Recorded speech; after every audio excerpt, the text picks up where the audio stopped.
Okey, ini video yang kedua tentang pengekosan perkhidmatan, part 2.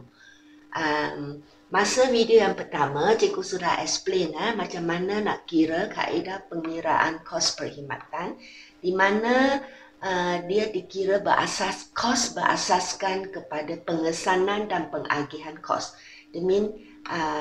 Dia mengira jumlah kos perkhidmatan dengan campurkan kos langsung dan kos tak langsung. Kos langsung ialah kos yang boleh kesan terus kepada objek kos. Siapa kos ini ditujukan kepada siapa yang can see dia ada objek itu, sama ada aktiviti atau pelanggan tu ada direct contact dengan kerja tu. So dia anggap sebagai kos langsung. Yang hari itu cikgu kata seperti upah yang company bayar kepada accountant untuk menjalankan kerja pengauditan, kerja buat account. So that is the kos langsung, ada direct dengan pelanggan. Dan juga kos yang tak langsung, kos yang diagihkan untuk kerja tu. Customer pun juga perlu bayar, seperti sewa pejabat, belanja pentadbiran, all this yang tersembunyi, yang tidak diketahui oleh pelanggan, tetapi actually juga di-charge ke dalam kos perkhidmatan tu. So ini kos langsung campur kos tak langsung. Dan cikgu kata kos langsung actually juga ialah kos pengendalian berubah, dan kos tak langsung actually ialah kos tersedia atau kos overhead lah actually, kos tetap. So nama dia berbeza kerana dari sudut sama ada dia tengok dari segi fungsi atau kelakuan ataupun dari segi pengesanan. So for kos perkhidmatan dia lebih memandang sudut dari segi pengesanan dan juga pengagihan. So that's why kita lebih panggil dia kos langsung dan kos tak langsung. Okay. Dan cikgu kata juga dalam video pertama, cikgu kata pendekatan yang dia guna. Okay. So dia guna cara dia kira macam mengira kos pengesanan, cara yang dia kira kos tu, kos perkhidmatan actually sama dengan pendekatan yang diguna oleh kaedah pengekosan tambahan kerja. Okay.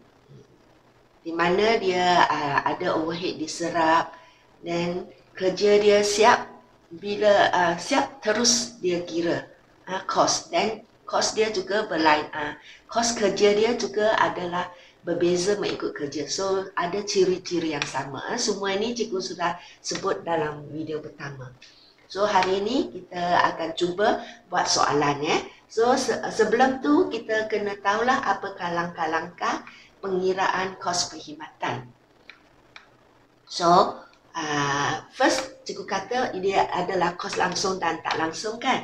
Jadi langkah yang pertama kena pastilah bila kita sudah dapat kerja, you got a project from the customer, ask you to do something, so you have to pastikan, okay, apakah untuk buat kerja tu, apakah kos langsung dan kos tak langsung untuk kerja yang kita akan beri kepada customer tu. Okay, so you have to pastikan kos langsung dan kos tak langsung. So lepas tu, kerana dia kos tak langsung ialah kos pengagihan, kos langsung ialah upah profesional biasanya. So yang terus kesannya tadi cikgu sudah explain. So langkah yang kedua, kita kena tentukan asas pengagihan kos untuk mengagihkan kos tak langsung itu. Okay, biar kos tak langsung is part of the cost, so you have to tentukan the asas pengagihan dia. Okay, biasanya dia adalah berasaskan jam buruh langsung, okay, ataupun kos buruh langsung. Let's say the cost langsung, the upah you bayar kepada accountant is 1,000. So you can tetapkan maybe is 50% of the cost. The cost tak langsung. So kalau ini 1,000, if this one is 50% of this, so ini 500 lah. So jumlah cost menjadi 1,500. Okay, so inilah langkah kedua, tentukan asas macam mana kita nak kira kos tak langsung ini. Okay. Dan poin yang ketiga, mengira kadar seunit asas pengagihan yang akan diguna untuk menyerap kos tak langsung. Yang ni lah. Okay, yang cikgu tadi sudah kata. Macam mana you nak serap. So, once you sudah tentukan asas, then you kena kiralah asas seunit tu. Okay, sejam berapa? RM30 ke RM50. Okay, daripada buruh langsung. Ataupun tersenang cikgu kata, adakah dia 50% daripada kos buruh langsung ataupun 30% ke 80%. So first, you tentukan kos langsung, kos tak langsung. Then you tentukan asas apa you nak guna untuk kira the kos tak langsung. Biasanya asas jam buruh langsung. Then once you sudah tentukan the asas, then you kadar dia berapa. Dekat sini contoh cikgu kata RM20 sejam buruh langsung ataupun 50% of the cost buruh langsung. This is the kadar. Dan last, kita tentukan the cost perkhidmatan untuk kerja lah. So once you settle the cost langsung tak langsung, then you can sediakan penyata kirakan kos perkhidmatan untuk kerja yang kita akan beri kepada customer. So these are the langkah dia. Kita tengok contoh soalan. So, contoh soalan ni ialah mengenai kerja yang sudah dapat daripada customer dan dia kirakan kos perkhidmatan untuk setiap kerja tu. Okay, so inilah contoh dia. Katakan Divya dan rakan-rakan ada sebuah firma pengauditan. Okay, audit firm telah memberi perkhidmatan pengauditan kepada syarikat ABC dan syarikat Istana pada bulan April. So, dia sudah tentukan kadar dia. Kadar kos kerja pengauditan ialah RM80 sejam. So, the cost untuk check the account or the audit the account ialah RM80 sejam. Okay, dia sudah tetapkan the kadar. Then, inilah dia masa dan kos operasi langsung. Okay, that is the kos langsung yang sudah diperuntukkan, sudah dikira, diagihkan untuk setiap kerja adalah seperti berikut. So inilah syarikat ABC. So jam kerja audit the account is 30 jam. Untuk syarikat Istana pula dia sudah ambil masa lebih lama 40 jam. So yang ni dia soalan bagi kos langsung, operasi langsung. Cikgu katakan kos langsung bukan sahaja upah pada video pertama, dia juga actually all kind of belanja that you also will charge direct because dia dapat kesan terus kepada kerja itu. Like in order to do your audit firm, I have to photostat all the bahan laporan to you, then I will go to your firm, pergi syarikat you, syarikat ABC untuk check your account. Semua ini is the cost langsung kepada kerja. So you can consider cost langsung. So di sini cost langsung dia ialah photostat bahan. Ini belanja perjalanan 100 for syarikat ABC. Sama juga untuk syarikat Istana, photostat 300 dan perjalanan for the office to check the account 150. Dan cikgu langkah seterusnya actually kita kena tetapkan the kadar seunit asas kos tak langsung kan. So di sini kos tak langsung also kos overhead lah actually. So syarikat telah menetapkan kadar overhead tertentu. Dia guna overhead diserap sebanyak 20% daripada kos upah langsung. Okay, so di sini the kos upah langsung is the cost checking the account lah. Okay, upah yang kita bayar kepada auditor to check. So ini, so apa yang perlu kita buat? Kita kira kos perkhidmatan pengauditan untuk setiap kerja. How much is the cost for ABC? How much is the cost for Istana? And part B, andaikan charge yuran, the charge you charge kepada customer ialah RM150 sejam.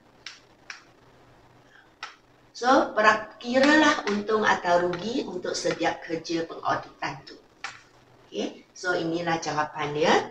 Ini kerja pengauditan yang dibekalkan untuk ABC, untuk Istana. So, kos langsung as I said, jumlah untuk kira kos perkhidmatan, formula dia kos langsung campur kos tak langsung. So the kos langsung is the upah profesional lah. So upah buruh profesional, kos dia ialah RM80 sejam.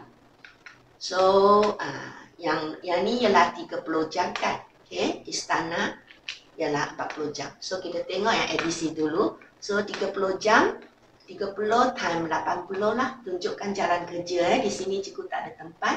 In exam you have to show the calculation, the working. So 30 darab dengan RM80 sejam. So the cost you pay to the auditor is RM2,400. Dan juga the direct cost, direct cost kepada kerja di ABC ni, adanya fotokopi, okay, dan belanja perjalanan. So the total cost langsung is RM2,700. Dan tolaklah campur, kos langsung kena campur dengan kos tak langsung. So kos tak langsung, soalan sudah kata kos tak langsung dia guna kadar overhead tertentu untuk serap, untuk kira. So dia adalah 20% of the cost upah langsung. So the cost upah langsung is RM2,400. Kalau soalan kata cost langsung, that mean the whole thing lah. Tapi kalau soalan kata upah, then upah sajalah. Okay, so it's 20% of this. So is darab lah, 20% darab 2,400 is 480. So the jumlah kos perkhidmatan, the cost bukannya yang perlu bayar. This is you calculate your cost. So ialah kos campur kos langsung campur kos tak langsung. So total kos perkhidmatan is 3,180. So sama lah dengan syarikat istana. Okay, ini ialah 40 jam kan. So 40 jam darab RM80 sejam. You got the cost upah langsung. Then plus the direct cost or the cost langsung yang lain. So the jumlah cost langsung 3,650. Dan campur dengan cost tak langsung. Di sini cost tak langsung ialah cost overhead yang diserap. 20% of the 3,200, so you got 640. So the total cost perkhidmatan is 4,290.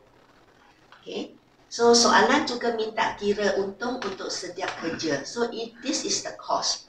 So untuk mengetahui untung atau rugi, formula dia senang, iaitu berapakah kita charge kepada customer, the hasil kita panggil hasil perkhidmatan, dan tolaklah cost ni. So ini dia. This is the hasil. Macam mana cikgu dapat hasil ni? Ialah ikut ni. Dia kata 1 jam we will charge to customer RM150. So kita sudah kerja 30 jam. The auditor already kerja 30 jam for syarikat ABC. So 150 darab 30. You will get 450. And then this is the charge you charge kepada customer, and inilah cost. Okay, so you tolak dengan cost. So untuk kerja ni syarikat telah untung 1,320. So samalah untuk syarikat istana. Okay, you work for 40 jam and 1 jam you charge them 150. So darablah 150 darab 40 jam. So the charge yang customer perlu bayar ialah 6,000.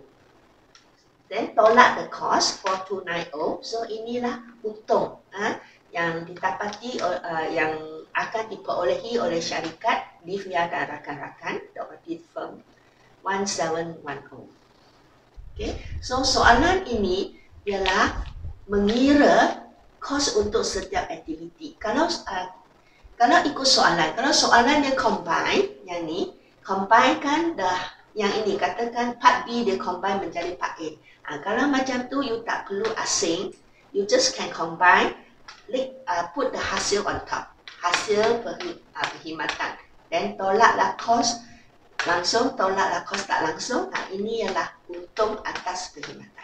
So ikut soalan. Kalau soalan combine, you pun tak perlu asing menjadi dua penyata. Can combine dua penyata ni menjadi satu.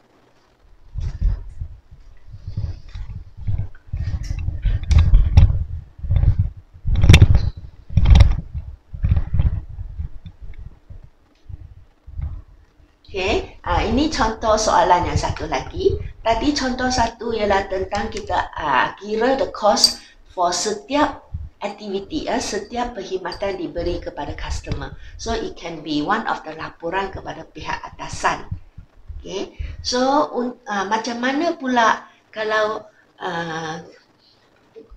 we need to show laporan untuk pengekosan tempahan kerja untuk industri, we will have lembaran kos kerja kan. So untuk industri yang mengamalkan pengekosan proses, dia akan laporkan kepada pihak atasan dengan laporan kos pengeluaran. So for the pengekosan perkhidmatan pula, so the laporan akan dalam bentuk this one, show the cost of each project, each perkhidmatan yang sudah diberi, and also the cost perkhidmatan for keseluruhan perkhidmatan yang sudah terberi, bukannya asing satu-satu. Okay, so lepas sudah bagi the cost for each perkhidmatan, so you have to show the penyata cost perkhidmatan for all, everything for the whole year through. Berapakah perkhidmatan sudah diberi, berapakah cost dia, dan berapakah untung dia. So soalan pun boleh tanya dalam berbagai cara. Tadi soalan satu dia minta kira kos untuk setiap perkhidmatan diberi. Okay? Dan setiap perkhidmatan berapakah untung dia. So soalan juga boleh tanya dari segi keseluruhan. Okay? One whole year through katakan sudah ada 20 aktiviti. 20 perkhidmatan sudah diberi. Jadi berapakah untung? Berapakah kos perkhidmatan yang sudah diberi untuk 1 tahun? Berapakah untung for that tahun? So soalan pun boleh tanya dari cara macam tu. So that's why I give another example to show the whole year, okay, the prestasi.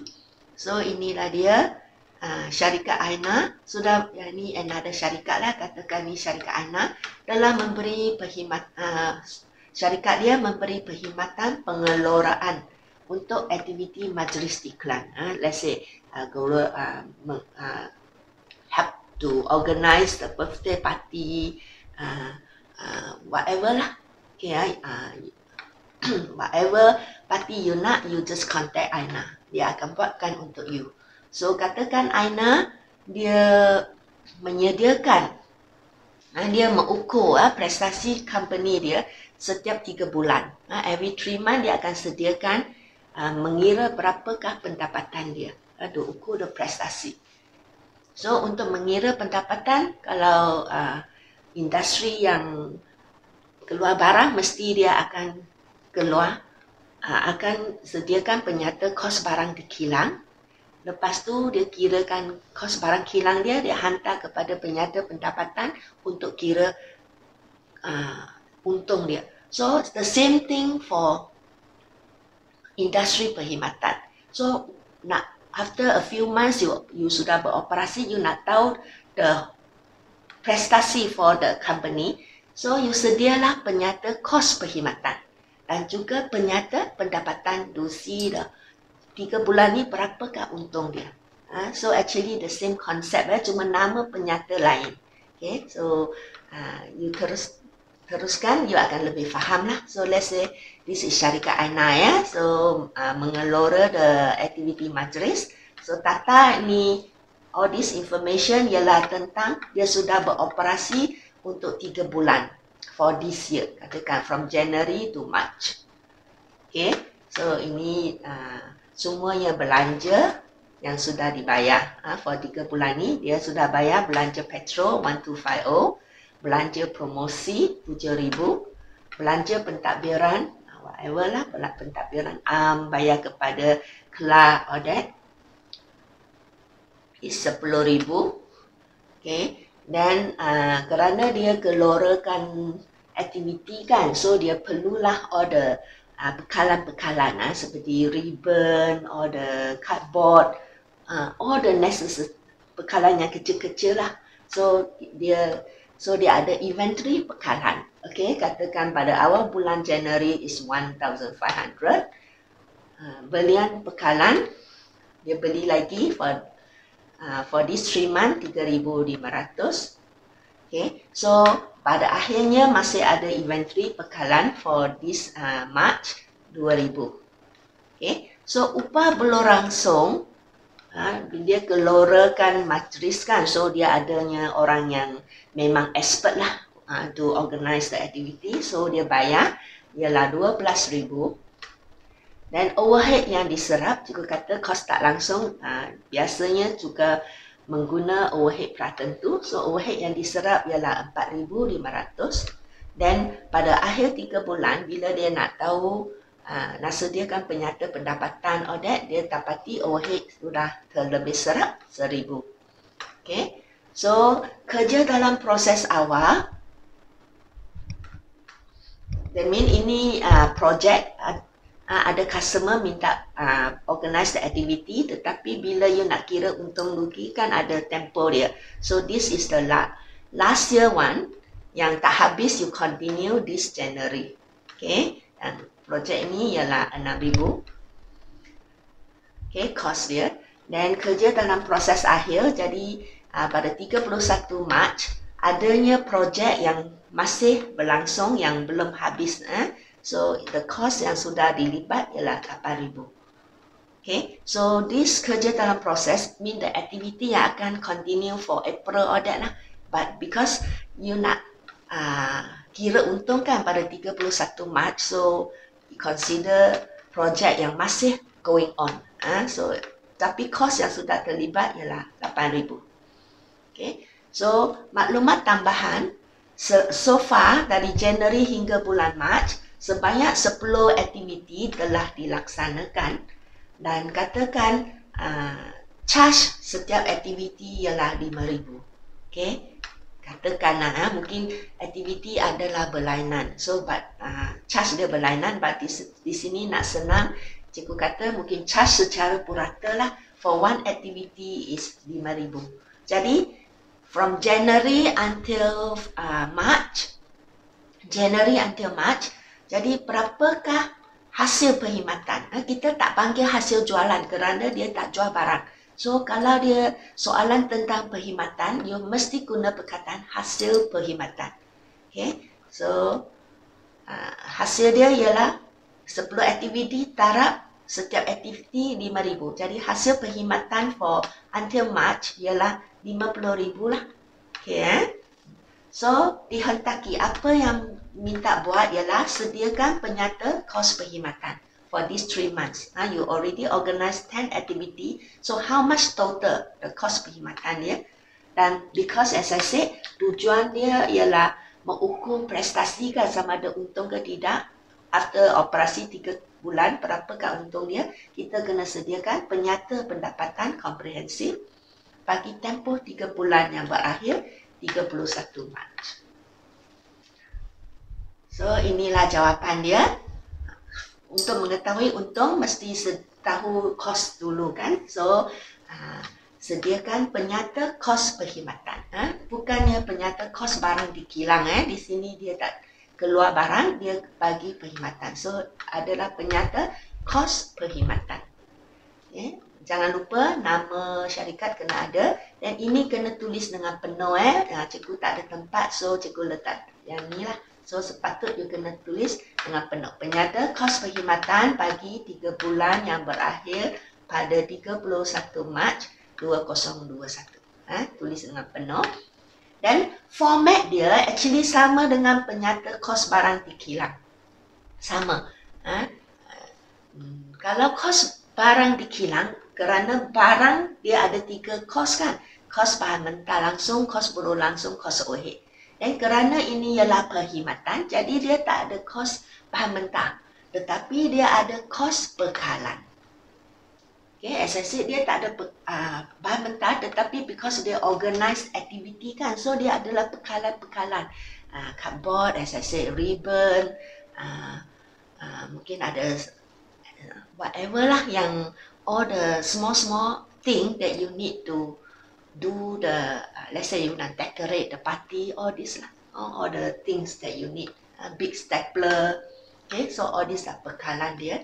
So Bekalan sama juga dengan bila you buat penyata kos barang dikilang. Bila you kira kos bahan mentah, you tak boleh guna terus. You cannot use the kos bahan mentah yang dibeli, kan? Yang beli mungkin tak guna habis. So, mesti ialah kos yang diguna. So, samalah juga dengan kos bekalan. You mesti guna kos bekalan yang diguna. Kalau tak guna, tak boleh masuk kira. Okay, so kos bekalan yang diguna ialah, macam mana nak kira, ialah bekalan awal 1,500. Okay, campur dengan bekalan awal, campur dengan berapa yang you sudah beli. So, this is the total bekalan you ada. Dan tolak bekalan yang masih tinggal, yang you tak pakai. So, if you do like that, you will get the bekalan yang diguna. So, inilah dia. Awal yang dari tahun lepas. So, plus for these 3 months, you sudah beli. Ini yang you ada. Dan tolak yang masih tinggal. Then you get the jawapan 3,000 yang betul-betul you sudah guna. Okay. Then, samalah seperti penyata kos barang dikilang. You kena campur dengan kos buruh langsung. Okay. Kos buruh langsung dia ialah 12,000. Okay. 12,000 letak sini. Dan juga kos overhead. As I said, samalah macam you sediakan penyata kos barang dikilang. Overhead yang you letak di sini ialah overhead diserap, bukan yang sebenar. So, overhead diserap 4,500. So, the total cost, okay, the total cost of the kos bekalan, kos buruh langsung, kos overhead. Kalau dia penyata kos barang dikilang is kos bahan mentah lah. As I said, dia tak ada, dia kos bekalan. So, the total cost is kos bekalan, kos buruh langsung, kos overhead diserap. You akan dapatlah kos perkhidmatan untuk tempoh semasa. I mean, kos perkhidmatan sampailah 31 Mac ini. The total cost for all the activity yang you sudah beri kepada customer, this is the total cost. Then, campur dengan kos yang you bawa dari tahun lepas. The activity, as I said, pada bulan Disember tahun lepas sampai separuh kan tak siap. So, this is the cost dia, 6,000. Tetapi sampailah this year, dia sudah siap lah. Okay, so ini cost dia yang sudah terlibat. Dan dia sudah bagi, you already organize the activity. So, dia termasuk lah. Should be campur kepada cost tahun ni. So, total cost 25,500. Okay. Dan total cost yang ini kena tolak keluar pula yang tak siap. Okay. So, the cost yang ini 19,500 termasuklah untuk aktiviti yang you organize. Tetapi termasuklah aktiviti yang you sudah buat tetapi tak habis. Okay, dah 8,000 ini sudah masuk di sini. You already pay the cost, tetapi dia tak siap lagi. Kalau tak siap lagi, sepatutnya kena continue pada bulan April kan. Jadi you tolak keluar dulu. Jangan kira. Okay, yang betul-betul siap barulah you kira sebagai kos perkhidmatan for until 30 Mac. Okay. Yang ini nanti akan masuk kira for the bulan April ni lah. Okay, bila nak kira untung. Kerana dia tak siap lagi kan. Jadi dia sepatutnya belum tahu sama ada dia untung atau rugi. So you keluarkan dulu. Okay, this activity. Then yang betul-betul siap this one. Okay, termasuk yang last year tak siap you sampai you continue this month sudah siap. So ini. Okay. Okay, yang sebahagian ni. So yang 8,000 ni sudah masuk yang ni, so you kena keluarkan. So, the betul-betul siap is 17,500. Okay, for the activity. So, this is the cost. So, kita nak tahu berapa untung kan. So, you kena sedialah penyata pendapatan komprehensif.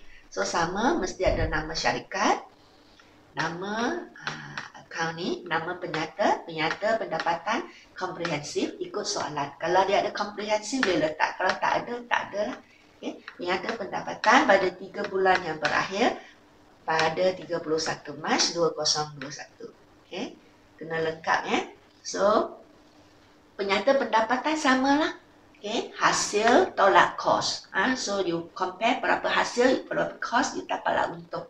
So, inilah hasil perkhidmatan 50,000. Kerana tadi juga katakan dia ada 10 aktiviti, satu aktiviti secara purata katakan 5,000. So, dia dapat 50,000 hasil until 31 Mac. Tolaklah kos perkhidmatan, you got the answer here, you bawalah ke sini, 17,500. So, inilah untung kasar saja. 32,500. Nak tahu untung besar, kena tolaklah belanja operasi. So, the format dia actually sama dengan you sediakan penyata pendapatan untuk kilang. Like biasa you kira lah. Cuma penyata pendapatan biasa yang you buat, adanya kos barang dijual.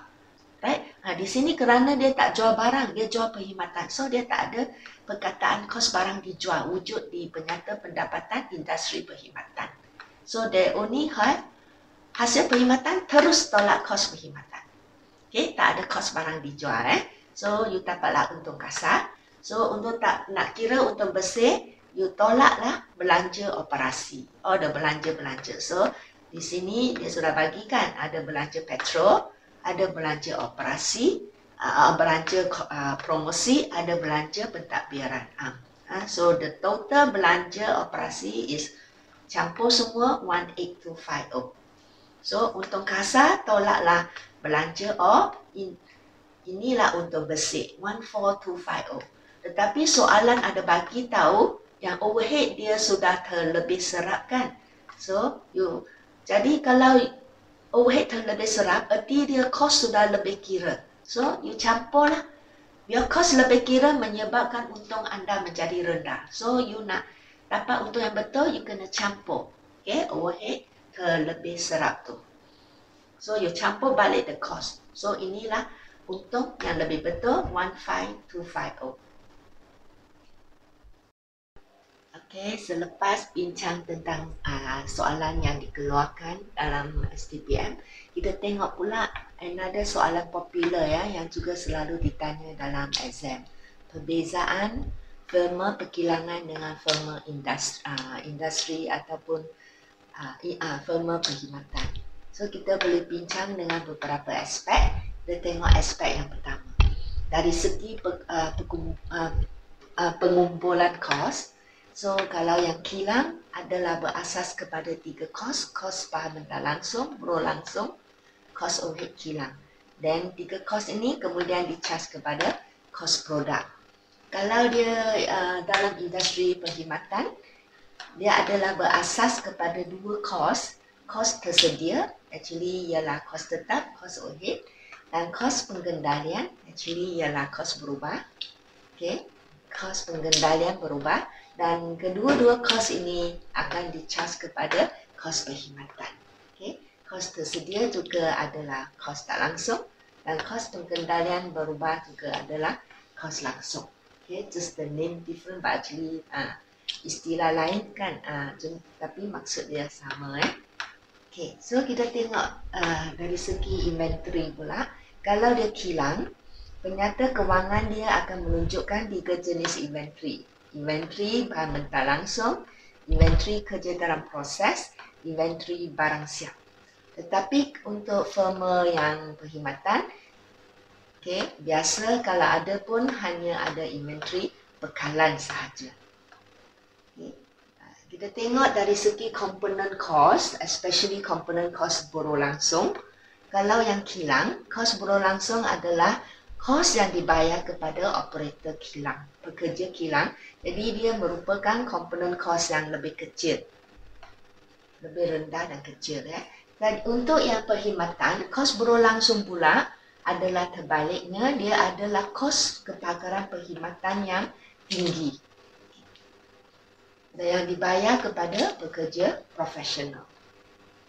Dari segi penentuan keuntungan, macam mana keuntungan ditentukan, kalau kilang, syarikat firma perkilangan akan menyediakan penyata pengeluaran ataupun penyata kos barang di kilang. Okay, dan penyata pendapatan untuk menentukan keuntungan. Untuk yang perkhidmatan pula, yang tadi sudah bincang dalam soalan, akan menyediakan penyata kos perkhidmatan. Okay, dan penyata perkhidmatan, penyata pendapatan perkhidmatan untuk tentukan keuntungan syarikat.